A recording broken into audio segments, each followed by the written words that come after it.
Drama के start में हम देखते हैं कि अटेन के लिए शादी का प्रपोजल आया हुआ होता है, वो भी 5 प्रिंस का। जहाँ पर 5 प्रिंस सामने खड़े हुए होते हैं। अटेन के सामने कुछ हल्की आती है, कहती है क्या मैं तो मरी ही नहीं, मैं प्राइम मिनिस्टर के रेजिडेंस कैसे आ गई। तभी उसके फादर कहते हैं कि देखो तुम्हारे सामने 5 प्रिंस खड़े हैं और तुम्हारे लिए इतने महंगे टीचर्स भी लेकर आए हैं, तुम्हें इनमें से एक को चुनना है, जल्द से जल्द चुन लो। उसकी सिस्टर से मिंजू बोलती है कि सिस्टर प्लीज ना, जल्दी से जल्दी चुनिए, ये अपॉर्चुनिटी अपने हाथ से मत जाने दीजिए। मन में सोचती है कि अच्छा तो सच में ये सब मेरे लिए कर रहे हैं। पता चलता है कि वहाँ पर सबसे कहा गया था कि जो भी सही जगह पर निशाना लगाएगा उसकी शादी अटेन से होगी। 5 प्रिंस ने एक ही जगह पर निशाना लगाया, मतलब वो एक ही को टारगेट कर रहे थे, वो थी अटेन। एक को तो अटेन को चुनना ही था। अटेन ने फैसला लिया कि वो क्राउन प्रिंस से शादी करेगी, क्योंकि बचपन से वो उनको प्यार भी करती थी। कहती है म्यूचुअल अंडरस्टैंडिंग है, लेकिन उस रात सब कुछ बदल गया। वेडिंग नाइट के दिन उसके कपड़े निकाल लिए जाते हैं, उसका क्राउन भी निकाल लिया जाता है। सामने से क्राउन प्रिंस और सेन मिंजू शादी करके आ जाते हैं। कहती है क्या कर रहे हैं आप। पता चलता है कि क्राउन प्रिंस कहते हैं कि तुम इस लड़की से इतना घबराती थी, देखो अब ये तुम्हें कभी भी bully नहीं कर पाएगी। अटेन कहती है तुम कहने की कोशिश क्या कर रही हो। जब सेन मिंजू बोलती है कि तुम बेवकूफ हो, तुमसे तो कभी जो है क्राउन प्रिंस शादी ही नहीं करना चाहते थे, वो तो हमेशा से मुझसे ही शादी करना चाहते थे, तुम्हें टारगेट किया गया। कहती कैसा टारगेट।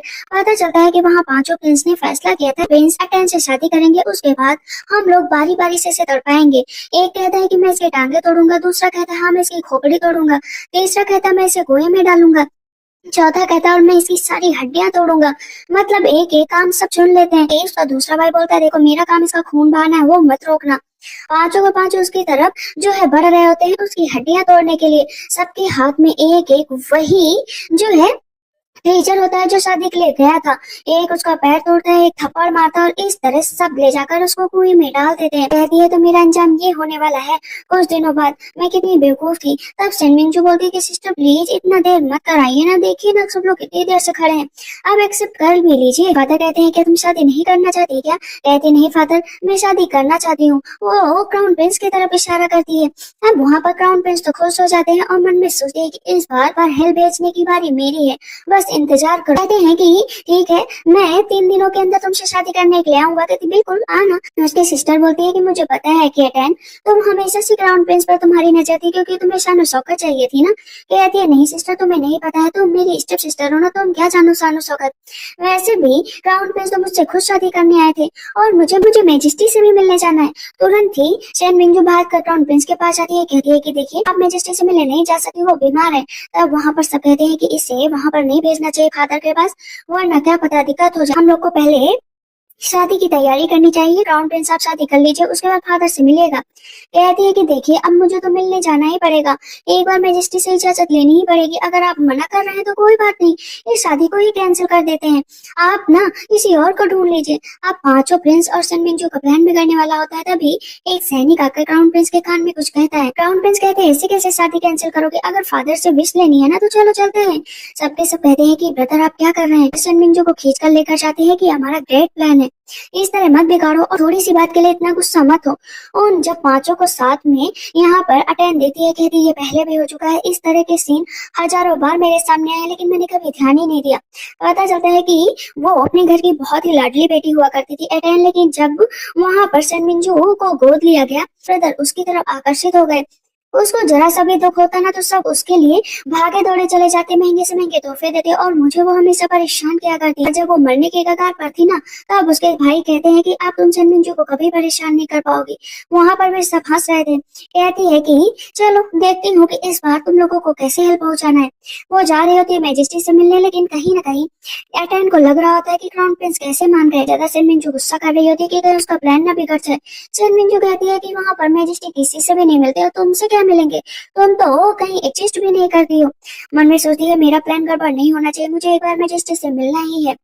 एटेन को पूरी बात समझ में आ जाती है कि सैनिक ने कान में कह दिया था कि मैजेस्टी की तबीयत खराब है, इसी वजह से जानबूझकर क्राउन प्रिंस लेकर आया था कि मैं मैजेस्टी से मिल ही ना पाऊँ। कहती तुम बहुत होशियार हो, लेकिन मैं भी कम होशियार नहीं हूँ, मैं तो जाकर ही रहूंगी घूमिंग, बस तुम देखते जाओ। पीछे बैठ जाती है। मेरी मदर बचपन से ही एक बहुत बड़ी फिजिशियन रही हैं, तो अगर आप मैजेस्टी से कहें तो मैं उनका इलाज कर सकती हूँ। सेन मिंजू कहती है तुम्हारा दिमाग खराब हो गया, तुम ऐसे क्यों बैठी हो, चलो उठ जाओ।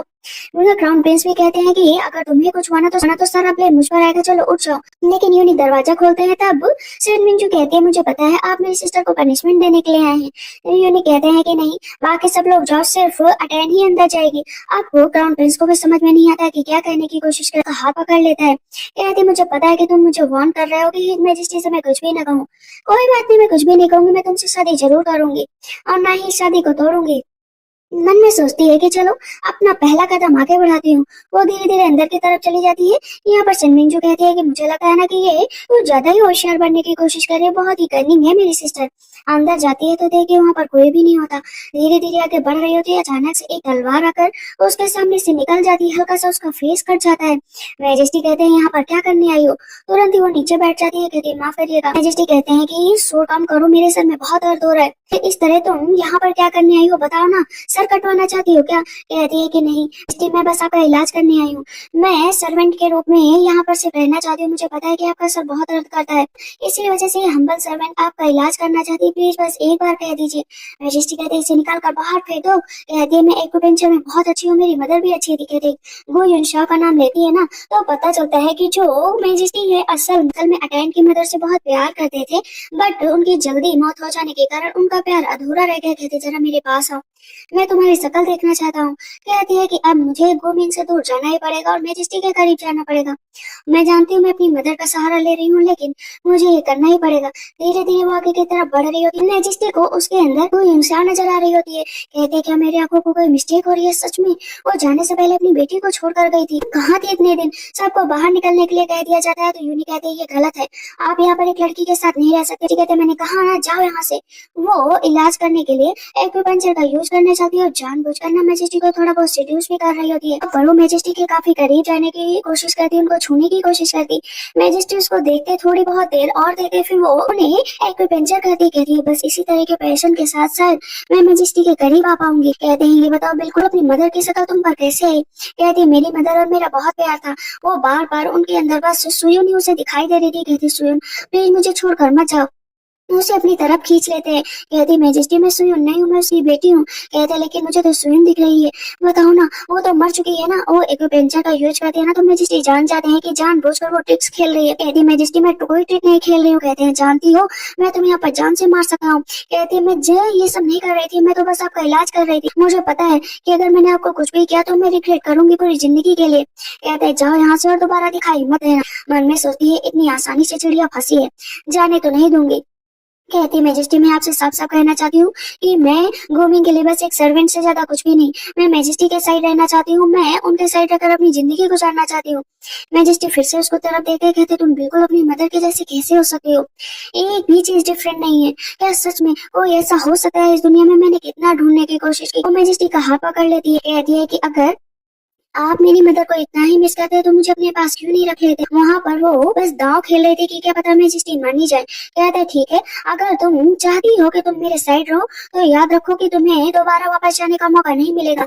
अभी सोच लो तुम कि क्या तुम मेरी कॉन्सर्ट बनना पसंद करोगी? कहती हाँ मैं कॉन्सर्ट बनने के लिए तैयार हूँ। अब वो बस मेरी एक बात और मान लीजिए। कहते कौन सी बात? कहते हैं पब्लिकली अनाउंस कर दीजिए कि अब मैं आपकी कॉन्सर्ट बन चुकी हूँ। कहते ठीक है जाओ, मैं इसे एक्सेप्ट करता हूँ।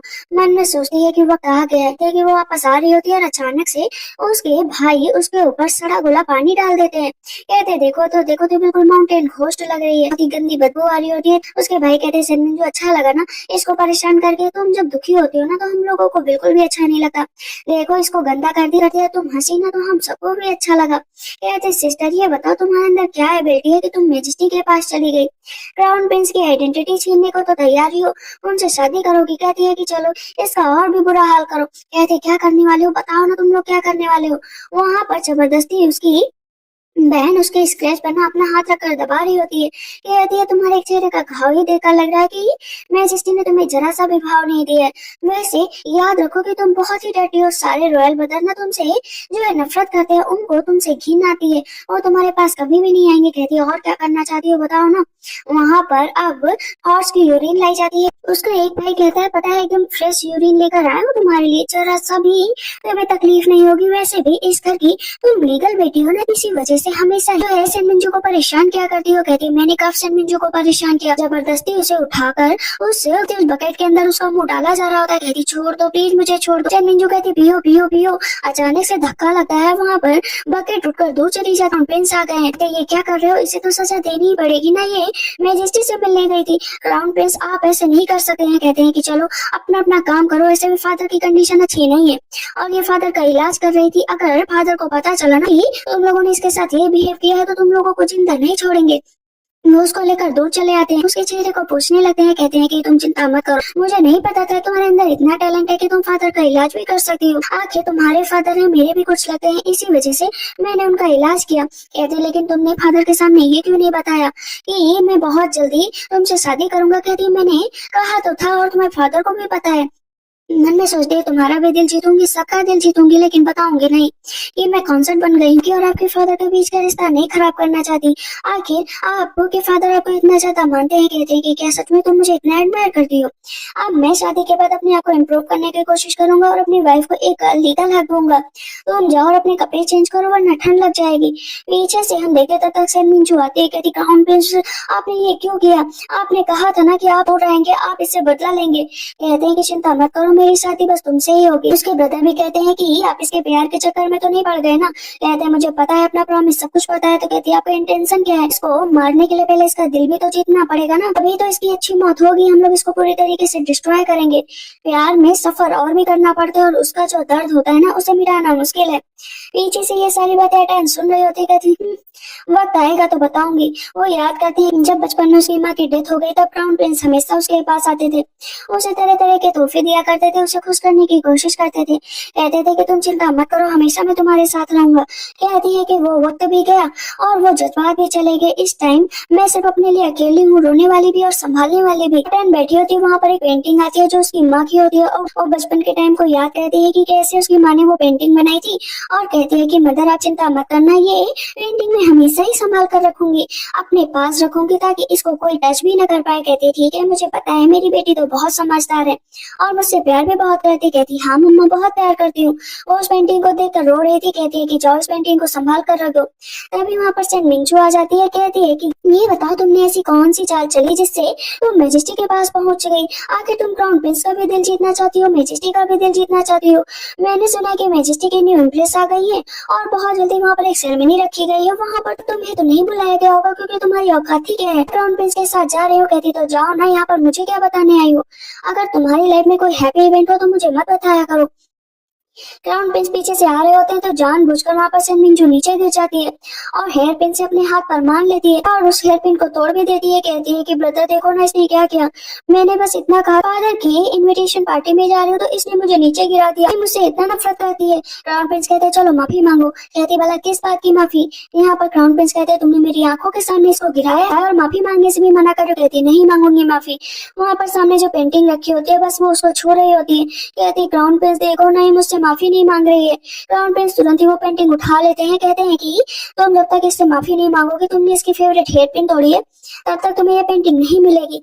कहती है कि इतना आगे मत बढ़ो क्राउन प्रिंस, ये मुझे कुछ और करना पड़ेगा। कहते हैं तुम जैसी औरत कर भी कह सकते, सांप से भी जहरीली हो तुम। कहती अच्छा लेकिन मैं इससे माफी नहीं मांगूंगी। कहते तो ठीक है, मैं तुम्हारी ये पेंटिंग फाड़ दूंगा। उसके वो तुरंत ही टुकड़े टुकड़े कर देते हैं। वो कहती प्लीज ऐसा मत करो। पीछे से सेनमिंजू हंस रही होती है और वो खोते होते से रो रही होती है। कहती है आपने अच्छा नहीं किया, पता है ना ये किसको बिलोंग करती है। कहते किसको बिलोंग करती है मुझे नहीं पता। तुरंत ही वो सेनमिंजू को उठाकर लेकर वहां से चले जाते हैं। कहती है मदर आपका लास्ट गिफ्ट भी यहाँ से चला गया। दासी कहती है ये क्या हुआ, अब इसको तो हम रिपेयर भी नहीं कर सकते। कहती है कि ठीक है तो इसका बदला लेंगे। इधर वो मैजेस्टी का इलाज कर रही होती है। कहते हैं कि तुम्हारे एक्वेंचर का स्टाइल तो बहुत ही अच्छा है। कहती हाँ सब मदर से मिला है मुझे। वहाँ पर उसका हाथ पकड़ लेते हैं। कहते हैं कि बताओ तुम्हारी मदर ने कुछ पीछे छोड़ा। कहती हाँ उनकी एक पेंटिंग मैं आपको वेडिंग डे के दिन गिफ्ट में दूंगी। तब मैजेस्टी कहते मैं उसका इंतजार करूंगा। अब वो पेंटिंग मेरे लिए लकी स्टार है, तुम भी मेरे लिए लकी स्टार हो। सब कुछ मुझे वो चाहिए जो तुम्हारी माँ के पास था। कहती बिल्कुल मिलेगा। वापस आ रही होती है तो क्राउन प्रिंस खड़े होते हैं। कहते हैं कि बताओ फादर ने क्या कहा, आज तुमने फादर के सामने मेरा जिक्र किया ना। कहती फादर तो बहुत खुश है, वो तुमसे प्यार भी बहुत करते हैं। उन्होंने शादी भी कर ली है, लेकिन तुम चिंता मत करो। कहते हैं वैसे भी न्यू एम्प्रेस आने वाली है, पता भी नहीं कौन है। कहती है कि वक्त आने पर पता चल जाएगा, वैसे भी इतना सोचने की क्या जरूरत है, तुम्हारे फादर तुम्हारा इंतजार कर रहे हैं।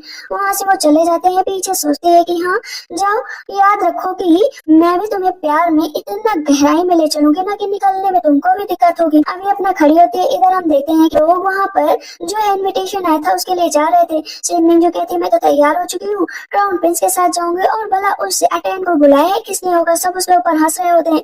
ये मेड को भला कोई बुलाता है क्या इस तरह की पार्टीज में। तो चलते हैं, आज वहाँ पर बहुत मजे करेंगे। क्राउन प्रिंस कहते हैं बस करो, तुम लोग इस तरह क्यों एक लड़की का मजाक उड़ा रहे हो। शेरमिन जो कहती है कि आप भला उस लड़की के पीछे क्यों पड़ गए, वो कितनी बेकार है, मुझे कितना बुली करती है। तो उसके सारे ब्रदर भी कहते हैं कि इस तरह अटेंड के पीछे मत पड़िए, कहते हैं कि तुम लोग मेरा दिमाग खराब कर रहे हो, चलना हो चलो वरना यहीं पर बैठो। इधर हम देखते हैं कि वो बढ़िया से रेड ड्रेस में पहुंच जाती है अब हॉल के अंदर, जहाँ पर मैजेस्टी कहते हैं कि सब लोग खड़े हो जाओ। सब अपनी अपनी जगह पर बैठ जाते हैं। तब शेरमिन जो कहती है कि बताइए ना यहाँ पर ये लड़की कौन है। अब गोमिंग थोड़ा सोच में पड़ जाता है कि अटेंड ने आज तक कभी भी शेरमिन जो की बुराई नहीं की है, ना ही उसके बारे में कोई गलत शब्द कहा है।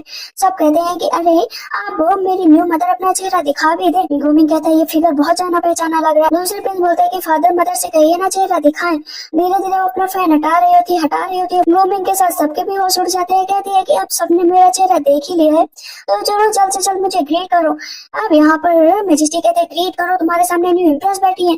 समझ में नहीं आता है, सबके सब नीचे बैठ जाते हैं और गोमिंग को भी नीचे बैठना पड़ता है। उसे हर एक पुरानी बात याद आती है कि कैसे इन लोगों ने उसे तड़पाया था। कहते हैं कि न्यू इम्प्रेस बहुत लंबे दिन तक जी, हम सब उन्हें ग्रीट करते हैं। कहती ठीक है अपनी अपनी जगह पर बैठ जाओ। सब कहते हैं ये पॉसिबल कैसे हो सकता है, ये न्यू इम्प्रेस कैसे बन सकती है। शेरमिन जो खड़ी हो जाती कहती है कि अटेंड तुम ज्यादा होशियार बनने की कोशिश कर रहे हो, आखिर तुम एक सरपीली जहरीली औरत हो और तुम वहां तक पहुंच कैसे गई। अटेंड बोलती तुम्हारी हिम्मत कैसे हुई इम्प्रेस का नाम लेने की, इसे जोरदार थप्पड़ मारो। वहां पर उसे जोरदार थप्पड़ बढ़ता है। सबके सब उसके ब्रदर कहते हैं नीचे बैठ जाओ, तुम्हें इस तरह नहीं बोलना चाहिए। मैजेस्टी कहते हैं इसकी जुबान बहुत तेज चल रही है, काट दो इसकी जुबान। सारे के सारे भाई नीचे बैठ जाते हैं कि माफ कर दीजिए माफ कर दीजिए, सेन मिंजू का ऐसा कहना नहीं था। सेन मिंजू ये नहीं कहना चाहती थी, उसके मुंह से ऐसे निकल गया। कहती हाँ मैजेस्टी मुझे माफ कर दीजिए, मैं सच में ऐसा नहीं कहना चाहती थी। हर एक बात फिर से पुरानी याद आती है कि कैसे ये लोग हंस रहे थे, आज उसके सामने हाथ जोड़ रहे हैं। फिर से बहुत तेज से चिल्ला रही होती है सेन मिंजू प्लीज मुझे छोड़ दो, मुझे छोड़ दो। गोमिंग सामने बैठ जाता है कि फादर सेन मिंजू की कोई गलती नहीं है, ये इसे माफ कर दीजिए, इसके मुंह से बस निकल गया क्योंकि दोनों बहनें हैं और इस तरह कोई किसी को देखेगा तो निकल ही जाएगा। कहते ठीक है मैं तुम्हारे कहने पर इसे छोड़ रहा हूँ, लेकिन दोबारा ये गलती नहीं होनी चाहिए। वो दोनों बैठ जाते हैं। यहाँ पर वो उसका हाथ पकड़ लेता है। कहती है कि अच्छी बात है, क्राउन प्रिंस तो मेरे पास ही रहेंगे जिनके सबसे ज्यादा वैल्यू मैजेस्टी करते हैं। अगर वो एक बार कह देना तो दुनिया इधर की उधर हो जाएगी। कहीं न कहीं अटेंड को अब समझ में आ रहा होता है कि क्राउन प्रिंस के बातों में मैजेस्टी टाल नहीं सकते, लेकिन 20 साल पहले अपना पुराना प्यार भी तो नहीं भूल सकते हैं। कि मैजेस्टी कहते तुम्हें बुरा तो नहीं लगा ना। कहती है मैजेस्टी भला मुझे क्यों बुरा लगेगा, मैजेस्टी आपने जो प्रेजेंट लाने को कहा था ना मैं लेकर आई हूँ। वहाँ पर जब मैजेस्टी को याद आता है कि उसे वो पेंटिंग देने वाली थी अपनी माँ की, तो वो बहुत खुश हो जाती है कि मुझे दो दो दो। लेकिन अंदर जब खोलते हैं तो सिर्फ एक जो है स्कल्पचर रखा होता है। कहते हैं ये क्या, पेंटिंग कहाँ पर है। कहती पेंटिंग तो मैं लाई थी और उसे बहुत अच्छे से संभाल कर भी रखा था। कहती क्या मतलब बता। यहाँ पर मैजेस्टी कहते हैं मुझे वो पेंटिंग दिखाओ जिस भी हालत में है। तुरंत ही वो बॉक्स खोलते और पेंटिंग के टुकड़े टुकड़े होते हैं। कहते हैं ये किसने टुकड़े किए मुझे बताओ ना। गोमिंग और सनमिंग जो दोनों डर जाते हैं। कहती है कि मैं तो अपने चैम्बर में बैठी थी पेंटिंग संभाल कर लाने के लिए, लेकिन अचानक से मेरी सिस्टर मेरे ऊपर गुस्सा कर रही थी और मेरी सिस्टर का गुस्सा देखकर जो है गोमिंग ने वो पेंटिंग फाड़ दी, सिर्फ इस वजह से क्योंकि मेरी सिस्टर नाराज ना हो। मैजेस्टी कहते हैं कि गोमिंग तुम ऐसा कैसे कर सकते हो। गोमिंग जो कहते हैं तुम कितनी भी एफर्ट कर लो, लेकिन मैजेस्टी का डीपेस्ट फेवर तो सिर्फ गोमिंग के लिए, तुम कुछ भी नहीं कर सकती। और जो है मैजेस्टी क्राउन प्रिंस को कुछ भी नहीं कहेंगे, लेकिन 20 साल पुराने प्यार को मैजेस्टी भूल नहीं पा रहे थे। कप उठाकर तुरंत ही गोमिंग को मार देते हैं। कहते हैं कि मैंने तुम्हें क्राउन प्रिंस के पद तक पहुंचाया और मैं बिल्कुल भी समझ नहीं है कि किसी के साथ कैसे रहना चाहिए। सारे प्रिंस भी कहते हैं कि फादर ने आज तक क्राउन प्रिंस पर कभी गुस्सा नहीं किया, और अचानक से इतना गुस्सा क्या खास है उस पेंटिंग में। कहते हैं निकल जाओ अभी के अभी, वरना तुम सबको यहाँ पर मैं जान से मार दूंगा। वहाँ पर वो बैठ जाते। कहते हैं चिंता मत करिए आप सही हो जाएंगे। वहाँ पर वो मैजेस्टी का बहुत ख्याल रख रही होती है और गोमिंग को बहुत गुस्सा आ रहा था। कहती है कि मेरे चेस्ट में पेन हो रहा है, मैं थोड़ी देर के लिए बाहर हवा में जा रही हूँ। कहते ठीक है। वो मैजेस्टी पेंटिंग को देखकर रो रहे होते हैं। बाहर भी वो जानबूझ कर रही होती। गोमिंग आ जाता है। कहता है कि तुम मेरे साथ ऐसा कैसे कर सकती हो, 3 दिन बाद मेरी शादी होने वाली थी और तुमने मैजेस्टी से शादी कर ली। आगे तुम ऐसा क्यों कर रहे हो बताओ ना, कौन सी ट्रिक खेल रही। सब इंटेंशन वाइज नहीं की है ना, वो पेंटिंग भी जानबूझ कर मेरे हाथों से फटवाई। तब यहाँ पर सन अटेन कहती है कि देखा, तुम्हारा दिल टूटता हुआ देखकर मुझे कितना अच्छा लग रहा है, तुम तो मेरा दिल तोड़ना चाहते थे, खुद ही का दिल तोड़ बैठे। कहती है ऐसी बात नहीं है गुमिन, पता है मैं तो तुमसे शादी करना चाहती थी, लेकिन मैजिस्ट्री ने मुझे फोर्स किया। मैं मैजिस्ट्री से शादी नहीं करती ना तो सन मिंजू का तुम सपना पूरा कैसे कर पाते। कहते क्या मतलब, क्या कहना है तुम्हारा। कहते उस दिन मैंने सारी बातें सुन ली थी, ये तुम सन मिंजू से प्यार करते हो, उसे शादी करना चाहते हो, तो मैंने बस तुम्हारा रास्ता साफ किया है। मुझे पता है कि तुम जब मुझसे प्यार ही नहीं करते तो ऐसा क्यों कर रहे हो। जाओ और आप सन मिंजू से शादी करो, अपनी जिंदगी अच्छे से गुजारो। मेरी शादी हो चुकी है और मैं इसे एक्सेप्ट कर लिया है, भले ही मुझे कितनी भी तकलीफ हो, मैं इस तकलीफ में भी रहकर अपनी शादी अच्छे से बिताऊंगी। दुनिया भर का नाटक करके वापस चली जाती है, लेकिन मैजेस्टी उन दोनों को साथ में देख लेते हैं, जान जाते इसका कैरेक्टर कुछ ठीक नहीं है। यूनिक कहते हैं कि आपको इस तरह कैजुअल वर्ड पर ध्यान नहीं देना चाहिए। कहते हैं मैंने तो बस उसके अंदर जो है अपनी लवर की शक्ल देखी थी, मतलब गु युंगशाओ की। अब ये यहाँ पर कौन सा नाटक कर रही है, इसका तो मैं खुलासा करके ही रहूंगा, बहुत जल्दी पता चल जाएगा कि ये मेरी आंखों के नीचे से गुमिन को सेड्यूस करने की कोशिश कर रही है। इधर वो वेडिंग नाइट के लिए बैठी होती है, काफी टाइम हो जाता है लेकिन मैजेस्टी आते ही नहीं है। कहती देखो तो आज मैजेस्टी आया नहीं, अब पूरे महल में आपकी बदनामी होगी कि वेडिंग नाइट के दिन मैजेस्टी नहीं आए, आपका रुतबा नीचे हो जाएगा। आप इम्प्रेस हैं और आप इम्प्रेस को इस तरह कोई बेइज्जत करेगा तो कैसा लगेगा। पता चल जाता है कि मैजेस्टी ने उसे देख लिया था, इसी वजह से शायद वो ऐसा बिहेव कर रहे हैं, लेकिन कोई बात नहीं, पैलेस में रहना है तो मैजेस्टी का दिल जीतना ही पड़ेगा। इस पर दासी कहती है कि अगर मैजेस्टी गुस्सा हो गए तो मार दिया तो। कहती है अरे मुझे सोने दो, कल का कल देखूंगी तब मैं बताऊंगी कि क्या कर सकते हैं क्या नहीं। मैं मैजेस्टी को बस एक सब्स्टिट्यूट की तरह यूज करना चाहती हूँ, ये रातें आती जाती रहेंगी लेकिन मेरा काम है अपना मकसद पूरा करना। यूनिक आकर मैजेस्टी को बताते हैं कि उसे जरा सा भी फर्क नहीं पड़ा, वो लैंप बुझा कर सो गई है। मैजेस्टी कहते सच में ये मेरे पास सिर्फ नाटक करने के लिए आई थी क्या। दूसरी को बहन आ जाती, कहती आज नहीं तो कल मैं तुम्हें मार कर ही रहूंगी जो तुमने मैजेस्टी से शादी कर ली है। इधर दूसरे दिन फिर से मैजेस्टी पूछते हैं कि ये बताओ वो ठीक है। अटैन होती है ना, वो न्यू डिश बनाकर लेकर गई होती है, कहती है मैजेस्टी के पास पहुंचा दीजिएगा। ये नहीं कहते ठीक है आप लोग जाइए। रास्ते से जा रही होती है तो दासी कहती है मैजेस्टी तो आपसे मिलना ही नहीं चाहते तो आप सूप क्यों एक्सेप्ट करेंगे। यूनिक कहते हैं कि जो है अटैन ने आपके लिए सूप भिजवाया है, वो चाहती थी कि आप पी ले। कहते हैं अगर वो इतना ही मैनिपुलेट मुझे करना चाहती है, मुझे अपने झांसे में फंसाना चाहती है तो मैं नहीं पीऊंगा। नेक्स्ट डे वो दूसरी डिश भेजती है, कहते ले जाओ। तीसरी डिश कहते ले जाओ। इस तरह डिशेस आती रहती है, वो हर डिश को पीछे भेजते रहते हैं। 15 दिन बीत जाते हैं, उसके और गाँव खेलने जो है अटैन भी जाती है। कहती है आज मैं मैजेस्टी का फेवर जीत कर ही रहूंगी।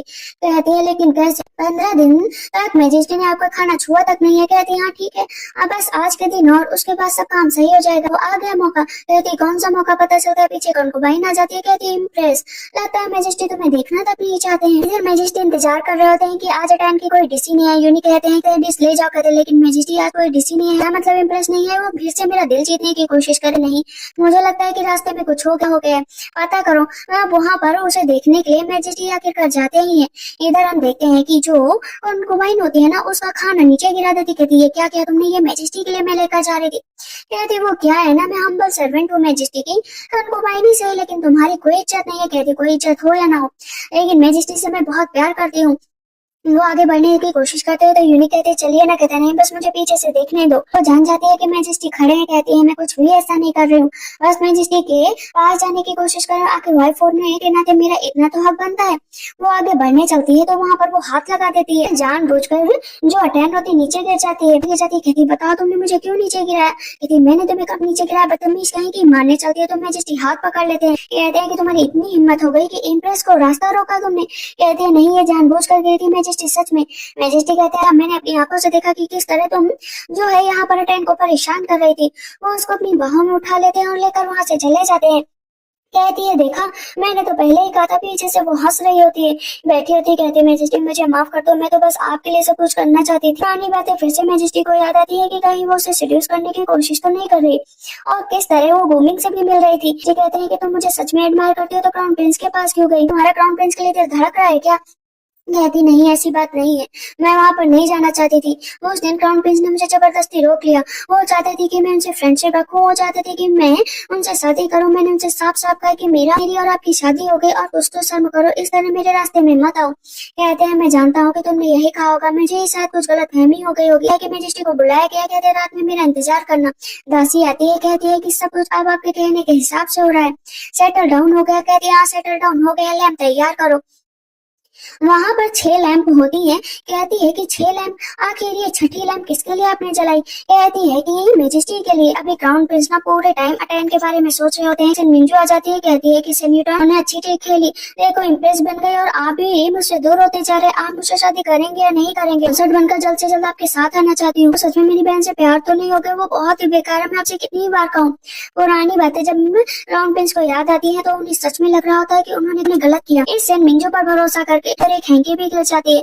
वो हैंकी देने के लिए सेन मिंजू के पास जाता है तो देखते ही सेन मिंजू दासी को थप्पड़ मार रही होती है क्योंकि रास्ते में वो टकरा गई थी। तो तुम्हारी हिम्मत कैसे हुई? मैं यहाँ की इम्प्रेस बनने वाली हूँ और तुम मुझसे टकरा गई। अपने रास्ते से तो उस यूटर्न को भी हटा दिया तो तुम तो कहीं भी बिलोंग नहीं करती हो। याद रखो कि मैं तुम्हें जान से मार डालूंगी। आप जाकर कहीं न कहीं क्राउन प्रिंस की आंखें खुलती हैं कि उन्होंने कितनी गलत लड़की का साथ दिया।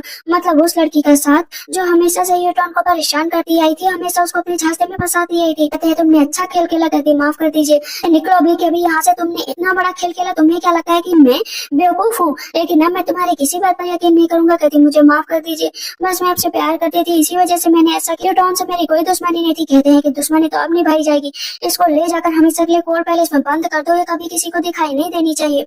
एक एक बात सोचकर अब क्राउन प्रिंस का दिल टुकड़ों में बट जाता है कि आखिर वो यूटर्न से माफी मांगे तो कैसे मांगे। इधर वो तैयार हो रही होती है और बढ़िया से ड्रेस पहनती है कि मेजेस्टी आज रात में आएंगे। उसके पास से उसके रूम में कोई आ जाता है, अरे मेजेस्टी आप। क्राउन प्रिंस आकर उसे गले से लगा लेती, कहती ये क्या कर रहे हो? अगर तुम्हारे फादर ने देख लिया ना तो तुम्हें जान से मार देंगे और मुझे भी मार देंगे। मन में सोचती मेरा पूरा प्लान में फेल हो जाएगा। शर्म करो, थोड़ी शर्म करो, मैं तुम्हारी मदर हूँ। कहते हैं कि मैं तुम्हें कुछ नहीं मानता हूँ, बस तुम मेरे लिए यूटर्न हो, बचपन की दोस्त, मेरा प्यार, मैं जिसे शादी करने वाला था। इस तरह मैं सारी मेमोरीज को कैसे भूल जाऊँ? अगर तुम मुझे मारना चाहती हो ना तो मार दो, लेकिन प्लीज मेरे साथ रहो। तुम मेजेस्टी के साथ मत रहो ना। कहती है कि ठीक है, अगर तुम यही चाहते हो ना तो मेरे लिए काम करो और अपने चारों भाइयों को मार दो तो मैं तुम्हारे पास चली होंगी हमेशा के लिए। कहते सच कह रही हो? मेजेस्टी को धोखा देकर तुम्हारे पास रहूंगी। कहते ठीक है, मैं तुमसे प्रॉमिस करता हूँ, उन चारों को मैं खत्म कर दूंगा। कहते ठीक है, फिर इंतजार किस बात का? और वो दिन जल्दी ही लेकर आओ मेरी जिंदगी में। उसको गले से लगा लेता है। इधर हम देखते हैं कि वो सारे ट्रीजर निकालती है। कहते इसमें से एक ने कहा कि मेरी टांगे तोड़ेगा, एक ने कहा था मेरा कंधा तोड़ेगा, एक ने कहा था मेरा मुंह खराब करेगा। ये सारे ट्रीजर लेकर जाओ,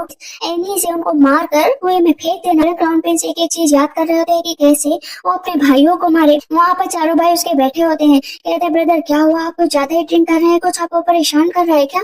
और इतने महंगे ट्रीजर जो आपने यूटर्न के लिए रखे थे, आखिर यहाँ पर क्या करने के लिए रखा है? कह रहे होते हैं कि हमारे पेट में दर्द हो रहा, पेट में दर्द हो रहा, और सब बेहोश होकर गिर जाते। सैनिकों को बुलाते और उन्हें बुरी तरीके से मारा जाता है, कंधे, हाथ, पैर, मुंह सबका तोड़ दिया जाता है। कहते हैं किसी को कानो कान खबर न होने पाए इन चारों को ले जाकर जंगल के बीचों बीच फेंक दो। 4 दिए बुझा देती है। तो जेड होता है ना, वो भी उठा लिया था चोरी चुके। कहती है इन लोगों को जान से मारने की बारी मेरी है। वो चारों कह रहे होते हैं कि आखिर क्राउन प्रिंस को हुआ क्या?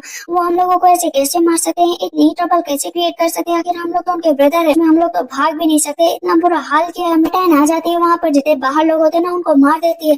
फिर बाहर की तरफ खड़ी हो जाती है। सब कहते हैं कौन है? कहती है मैं। कहती है अरे टैन तुम यहाँ पर क्या कर रही हो? कहती है बस वही जो तुम चाहते थे, उन सब के कपड़े निकालकर सेम वैसा ही सीन उसके सामने नजर आ रहा था। रुको उसी कुएं के अंदर फेंक देती है। कहती तड़पो, तड़प तड़प कर मरो, लेकिन तुम्हें कोई बचाने नहीं आएगा। और क्राउन प्रिंस का जेड भी अंदर उठाकर फेंक देती है। तब बहुत देर तक इंतजार कर रही होती है। फिर उसकी दासी की अभी तक आई क्यों नहीं, अभी तक आई क्यों नहीं है टैन? मेजेस्टी आते हैं, कहते हैं ये बताओ कि कहाँ पर है टैन? कहते हैं कि वो आराम कर रही, प्लीज अब उसे डिस्टर्ब मत करिए, काफी टाइम हो गया। सोने दीजिए। यूनी कहते तुम्हारी हिम्मत कैसे है मेजेस्टी को रोकने की? मेजेस्टी कहते ठीक है, अगर सो रही है तो सोने दो। चुपचाप खड़ी होती है और इधर बहुत ही स्पीड में अटैन बढ़ रही होती है, लेकिन मेजेस्टी को कुछ गड़बड़ लगता है। कहते हैं कि इतनी जल्दी वाला वो कैसे सो सकती है? वापस वो फिर से जाते हैं रूम की तरफ। दासी कहती है कि आप क्या करने आए हैं? मेजेस्टी कहते तुम्हारी हिम्मत कैसे हुई? बताओ ना अंदर कौन है या नहीं है? वो दरवाजा खोलती। कहती क्या हुआ मेजेस्टी, आप इतनी रात में चिल्ला क्यों रहे? ये तो तुम इतनी जल्दी कैसे सो गई? कहती बस ऐसे ही। मेजेस्टी कहते हाथ कितने ठंडे है तुम्हारे? कहती हाँ वही तो, मुझे ठंड लग रही थी तो मैं चुपचाप ढककर सो गई थी, मुझे नहीं पता था कि आप आने वाले हैं, वरना मैं ऐसा नहीं करती, मुझे माफ कर दीजिए। तो ठीक है आप लेट जाइए। मेजेस्टी कहते हैं कि हाँ बिल्कुल, देखो मैंने तुम्हारे लिए ड्रेस बनवाई है। वो ड्रेस पहन कर जब वो आती है तो वो झलक देते हैं कि कैसे जो है उसके अंदर गुयुनसो नजर आ रही है। बस हेयर पिन लगा देते हैं। कहते हैं तुम्हारे पर ये बहुत सूट करता है। उसकी हेयर पिन छूते, उसको छूते, किसी तरह मैं तुमको अपने पास रखना चाहता हूँ। उसके कान में जो उसने इयरिंग्स पहनी होती है ना, उसे निकाल कर फेंक देते। कहते तुम्हारी माँ को ये बिल्कुल पसंद नहीं थी। फिर से उसको छूते हैं कि माफ कर देना, मुझे पता है कि तुम थोड़ा सा डर गई हो, लेकिन तुम्हारी माँ के लिए मेरा डीप अफेक्शन है, उसे तो तुम नहीं झुठला सकती हो ना। वैसे तुम काफी होशियार बनने की कोशिश कर रही हो, लेकिन जो कुछ भी है यहाँ पर तुम उसका सानू शौकत का मजा उठाओ, लेकिन अपनी मदर की जगह तुम कभी भी नहीं ले सकती। कहती है कि वो तो वक्त बताएगा। इतनी महंगी हेयर पिन क्यों नीचे फेंक दी है? रॉयल खजाना है। कहते हैं रॉयल खजाना? इस जैसे घटिया इंसान को कभी भी मैं अपनी जिंदगी में आने ही नहीं देती। ये हमेशा ही लड़कियों का शौकीन रहा है। एक शादीशुदा औरत के पीछे पड़ा हुआ थी मेरी माँ। ऐसा लग रहा था कि मेरी माँ से शादी करेगा, लेकिन ये मत बोले मैं इसे भी जान से मारूंगी, वैसे ही जैसे इसने मेरी माँ को मरने के लिए मजबूर किया था। अब सिर्फ दो लोग बचे हैं, मैजेस्टी और वो क्राउन प्रिंस। इन लोगों को भी मैं उसी जगह पर पहुंचाऊंगी, उसके बाद शांति से रहूंगी। का दिल जीतने की कोशिश करती है कि अब यहाँ पर मैजेस्टी कहते हैं तुम क्या कर रही थी अभी? कहती कुछ नहीं मैजेस्टी, आखिर मैं आपके पास रहना चाहती हूँ। मैजेस्टी कहते हैं जाओ, मेरे पास रहने की कोई जरूरत नहीं है। यूनिक कहते हैं कि चलिए मैजेस्टी, आपको बुलाया गया है। यार मैजेस्टी बहुत गुस्सा हो जाते हैं कि आखिर किसकी इतनी हिम्मत हो गई कि मेरे चारों बेटों को नुकसान पहुंचा है। तो मैं क्या लगता है कौन ऐसा हो सकता है? क्राउन प्रिंस ने ये किया? कहती है क्राउन प्रिंस तो सच में बहुत अच्छे हैं, आखिर अपने भाइयों को नुकसान क्यों पहुंचाएंगे? कहते हैं ठीक है, डिजायर ऐसी चीज है कि किसी को भी नुकसान पहुंचा सके। कहती है आप चिंता मत करिए, मैं तो आपके साथ हमेशा रहूंगी। यहाँ पर मैजेस्टी को देख रहे होते हैं, कहते हैं जाओ ना आराम करो। कहती है नहीं, मैं आपके पास ही रहूंगी। इनकी घिस रही होती है और घिसते घिसते वहां पर सो जाती है। मैजेस्टी अपना काम कर रहे होते हैं और उसकी तरफ देख रहे होते हैं कि किस तरह वो वहां पर सोई पड़ी है। इसके अंदर सच्ची भावना है, इसी वजह से वो बार बार यहाँ पर अपना काम कर रही है। मैजेस्टी याद करते कि किस तरह वो कह रही थी कि वो उसे कभी भी फेल नहीं होने देगी। यूनिक आ जाते हैं, कहते चुप बैठो, इसको सोने दे यहाँ पर। कहते क्या हुआ बताओ, कि कुछ पता चला क्या? अनकवर रेड ट्रुथ का पता लगाओ। इधर हम देखते क्राउन प्रिंस को बुलाया गया होता है। तो मैजेस्टी कहती है ये बताओ कितनी देर में वहां पर आ जाती है? डैन कहती है कि मैजेस्टी मैं आपके लिए सूप लेकर आया हूँ, लेकिन उसका हाथ जल गया होता है। मैजेस्टी कहती है अरे तुम्हारा हाथ कितना जल गया है? कहती है ठीक है। इस पर क्राउन प्रिंस को बहुत जलन होती है। क्राउन प्रिंस को क्या लग रहा था ना कि फादर ने उसे मारा है, इस वजह से उसके हाथ पर चोट लगी है। बस सबके सामने प्यार दिखाते हैं, इस वजह से क्राउन प्रिंस का गुस्सा अपने फादर के लिए बढ़ता ही जा रहा था। कहते हैं कि फादर भला आप एक लड़की के साथ ऐसा कैसे कर सकते हैं? कहते मैंने क्या किया बताओ? कहते कुछ नहीं, ऐसे ही बस मैं यहाँ से जा रहा हूँ। क्राउन प्रिंस गुस्सा होकर चले जाते हैं। तब उस पर मैजेस्टी कहते हैं ये ऐसा कैसे कर सकता है, मेरे सामने नाटक दिखा रहा है मेरा बेटा होकर। कहते रहे चिंता क्यों कर रहे हैं? क्राउन प्रिंस को जाने दीजिए। मन में सोचती है अच्छा इन दोनों के बीच बात ना हो ना, तभी मेरा काम बनेगा। मैजेस्टी खड़े होते और कई रातों से सोए नहीं होते, इसी वजह से बार बार अटेंड कह रही होती है कि प्लीज आप चलकर सो जाइए वरना आपकी हालत फिर से खराब हो जाएगी। और मैजेस्टी उसके लिए गिफ्ट लेकर आए हुए होते हैं, स्नेक। कहती है स्नेक वाह क्या बात है, तो बहुत अच्छा है। लेकिन अचानक से स्नेक बाहर निकलता है और वहां पर जो है मैजेस्टी को काटने के लिए बढ़ता है, तो अपना हाथ आगे लगा देते हैं और यूटर्न को काट लेता है। यहाँ पर तुरंत ही क्राउन प्रिंस आ जाते, कहते क्या हुआ क्या हुआ, तुम ठीक तो हो ना अटैन? अब वहां पर वो अटैन की इतनी फिक्र कर रहा था कि मैजेस्टी उसको थप्पड़ मार देते। कहते मैंने तुमसे कहा फिजिशियन बुला कर लाओ। वो तुरंत ही वहां पर बेहोश हो जाती है। कहते क्या हुआ तुम्हें बताओ ना, मैं तुम्हें मरने नहीं दूंगा। कहते कोई बात नहीं, मैं इस जन्म में तुम्हारे साथ रह ली ना, मेरे लिए यही बहुत है। कहते मैं तुम्हें मरने नहीं दूंगा। फिजिशियन आ जाते हैं, फिजिशियन उसका हाथ चटाते हैं तो पता चलता है कि ये बहुत ही खतरनाक पॉइजन था।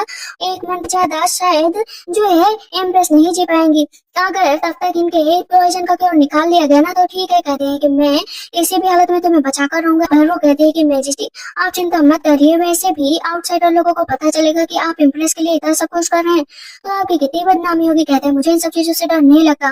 पता चलता है कि वो जो हैंकी थी ना उसमें एक ऐसा पॉइजन उसने मिला रखा था, जैसे आपके पास ले जाओ तो वो बिल्कुल अपने आप से बाहर हो जाता है और सामने वाले पर्सन को काटने के लिए दौड़ता है। उसने बस वहां पर वही किया था और मैजेस्टी पीछे से आ रहे थे। दासी कहती है कि आपने अच्छा खेल खेला, लेकिन इससे आपकी जान भी जा सकती थी। कहती है फिजिशियन को तो बस मैंने अपने जाल में बिछाया था, मुझे कुछ भी नहीं होगा और बस आगे की चाल चलना और बाकी है। बैठी होती है तो वहां पर क्राउन प्रिंस आ जाते हैं, उसको गले से लगा लेते। कहते तुम ठीक तो हो ना? कहती ये क्या कर रहा है तुम फिर से यहाँ पर? अगर किसी ने देख लिया तो? कहते मुझे डर नहीं लगता है, मैं फादर से भी नहीं डरता हूँ, मैं तुम्हें कुछ भी नहीं होने दे सकता। ये बताओ तुम्हारे और फादर के बीच में क्या चल रहा है? कहती कुछ भी नहीं चल रहा है, मैंने अभी तक तुम्हारे फादर को छुआ भी नहीं है। कहते तो फिर ये बताओ कि मैं सत्या करूँ कि तुम मुझसे शादी कर लो? कहती है कि तुम ये जानते हो कि तुम्हारे फादर बहुत ही स्ट्रांग है, अगर उन्हें पता चला तो तुम्हारा गला काट देंगे, तुम अपने फादर के सामने खड़े भी नहीं हो सकते। कुछ भी कर लो नहीं खड़े हो सकते, मतलब नहीं खड़े हो सकते, जाओ यहाँ से। तब पीछे से मेजेस्टी आ जाते हैं तो क्राउन प्रिंस भाग जाते हैं। यार मेजेस्टी कहते हैं चलो मैं तुम्हें सूप पिला देता हूँ। वहाँ उसे सूप पिला रहे होते हैं और पीछे से क्राउन प्रिंस खड़े होकर देख रहे होते हैं। उन दोनों के प्यार को देखकर अब क्राउन प्रिंस को और भी गुस्सा आता है कि मैं अपने फादर को जिंदा नहीं छोड़ूंगा। कहती है कि आप प्लीज ना क्राउन प्रिंस पे इतना गुस्सा मत दिखाइए, आप फादर और सन का बॉन्ड है, इस तरह अगर लोगों के सामने आया तो सोचो ना क्या होगा। कहते हैं मैं ग्रूमिंग के अगेंस्ट नहीं जा रहा हूँ, लेकिन मैं उसको रिप्लेस कर दूंगा, उसे हमेशा क्लेम मार दूंगा। तब तक पीछे से क्राउन प्रिंस निकलते हैं। कहते हैं कि मेरे फादर मेरे बारे में ऐसी कैसे बकवास कर सके। कहती ग्रूमिंग चिंता मत करो, तुम्हारे फादर तुमसे प्यार करते हैं, बस वो ऐसा ही कह रहे थे। कहते नहीं इतना आसान नहीं होने वाला, मैं तुम्हारा साथ दे सकती हूँ तुम्हारे फादर को मारने में। कहती लेकिन कैसे बताओ ना। कहती देखो तुम्हारे फादर मुझसे बहुत ही प्यार करने लगे हैं, मेरे पास अच्छा मौका है, तो तुम अपने फादर को मार दो और मुझे अपनी इम्प्रेस बना लो, इस तरह हम दोनों अच्छे से जिंदगी गुजारेंगे। कहते सही कहा तुमने। वहाँ से क्राउन प्रिंस चले जाते हैं। इधर यूनिक आते हैं कुत्ते से चिल्लाने लगते हैं। चारों प्रिंस की डेड बॉडी मिल चुकी है और ये जेड भी मिला। मेजेस्टी के मुंह से ब्लड निकलने लगता है कि वो चारों चले गए हूँ, मुझे अभी भी यकीन नहीं था कि क्राउन प्रिंस ऐसा कर सकते हैं। अब वहाँ पर बार बार वो समझा रही होती है कि आप चिंता मत करिए, आप चिंता मत करिए। वहाँ पर फिर से मेजेस्टी के सर में दर्द होने लगा। कहते क्या करूँ बताओ ना। कहते कुछ नहीं, मैं आपका इलाज कर दूंगी, आप सही हो जाएंगे। वो एक्यूपेंचर का यूज कर रही होती है, एक जगह पर बैठी होती है। कहती धीरे धीरे मैं सारा काम यहाँ से खत्म करने वाली होते हैं कि मेजेस्टी की हालत अलग खराब होते ही जा रही थी। यूनिक आते ही कहते हैं कि क्राउन प्रिंस रिबेलियन बन गए हैं। क्राउन प्रिंस तलवार लेकर आते हैं। कहते फादर अब तो मरना पड़ेगा। मन में सोचते हैं कि वक्त आ गया। वहाँ पर सबसे पहले वो यूनिक का गला काटा और फिर आगे की तरफ बढ़ रहा था। वह मेजेस्टी बोलते हैं कि इतनी क्या जल्दी है कि तुम यहाँ पर मेरे रूम में चले आए। कहते फादर मैं तो आपसे नफरत करता हूँ, मुझे वो मेजेस्टी का पद चाहिए। क्राउन प्रिंस तो आखिर मैं हूँ ही, आपको भी मरना पड़ेगा और मैं इससे शादी करूंगा, ये मेरी वाइफ बनेगी। कहते हैं क्या तुम दोनों ने मिलकर मुझे बेवकूफ बनाया, तुम दोनों ऐसा आखिर मेरे साथ कैसे कर सकते हो। कहते फादर आप इतने क्रूअल कैसे हो सकते हैं कि एक औरत को पाने के लिए हद तक गुजर सकते हैं। उसको इतना प्रताड़ित किया, उसको इतना मारा, मेरी आंखों के सामने बस इससे प्यार जताते तो गले लग जाता है कि अब हम दोनों हमेशा साथ में रहेंगे। लेकिन वो चाकू निकालती है और वहां पर क्राउन प्रिंस को भी मार देती है। मैं जिसने देख रहे थे अपनी आंखों से कि किस तरह वो क्राउन प्रिंस को भी मारे गए थी। वो क्या है ना, चारों ब्रदर को भी मैंने ही मरवाया था, उनको रास्ते में मैंने मारा, तुमने तो फिर भी बचाने की कोशिश की, लेकिन मैं क्या करूं, उन लोगों को मरना पड़ा। और वो बचपन की बातें सोचती है कि किस तरह उससे साथ देने का वादा किया था। मेजेस्टी कहते तुमने बताओ ना क्यों किया ये। कहती मेजेस्टी करना पड़ा, क्या करूं, जैसे तुम्हारी वजह से मेरी मदर ने सुसाइड करने की कोशिश की। लाखों यहाँ पर रानियां होने के बावजूद शादीशुदा औरतों पर नजर रखते थे। तुम कहते थे मेरी माँ से प्यार करते हो, लेकिन नहीं, तुम कभी भी मेरी माँ से प्यार करते ही नहीं थे। तुमने मेरे अंदर मेरी माँ की शक्ल देखी, लेकिन याद रखो कि जो तकलीफ मेरी माँ को हुई थी ना, वही तकलीफ मैं तुमको दूंगी। एयर पिन निकालती और सीने के आर पार कर देती है। कहती दर्द हो रहा है ना, ऐसे ही मेरी माँ को दर्द हुआ था, इतना दर्द जो दर्द मैं आज तक महसूस कर रही हूँ। आखिरी दिया भी बुझा देती है और अब बन चुकी होती है वो उस राज्य की इम्प्रेस। सबका खात्मा आखिर फाइनली मैंने कर ही दिया, मदर को दिया हुआ प्रॉमिस। धीरे धीरे वो राजगद्दी की तरफ बढ़ रही होती है और इसी के साथ इस ड्रामा की एंडिंग होती है। तो आप लोग का ड्रामा कैसा लगा मुझे कमेंट सेक्शन में जरूर बताइएगा। तब तक के लिए बाय बाय, टेक केयर।